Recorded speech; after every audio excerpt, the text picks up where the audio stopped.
خبر ہے کہ حضور کو شہید کر دیا گیا. تو حضرت انس بن نضر نے نا پتہ کس طرح کی بات کی، فرمانے لگے یار اگر حضور شہید ہو گئے ہیں ہم نے جی کے کیا کرنا، بیٹھے کیوں ہو، اٹھو نا تلواریں پکڑو.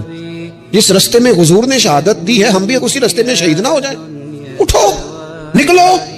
آپ نے اس جذبے کا اظہار کیا کہ جن کی تلواریں سائڈ پہ پڑی تھی انہوں نے بھی جلدی سے تلواریں اٹھا لی، اللہ اکبر کہہ کے میدان میں کودے، اور ان کے لفظوں میں اتنی طاقت تھی کہ جان پڑ گئی. صحابہ کہتے ہیں مجمع میں حضرت انس بن نضر کہنے لگے ادھر آؤ، ادھر دوڑ کے آؤ، مجھے تو وہ دیکھو احد پہاڑ کے اندر سے جنت کی خوشبو آ بھی رہی ہے، وہ دیکھو چند قدموں پہ جنت ہے، دیکھو.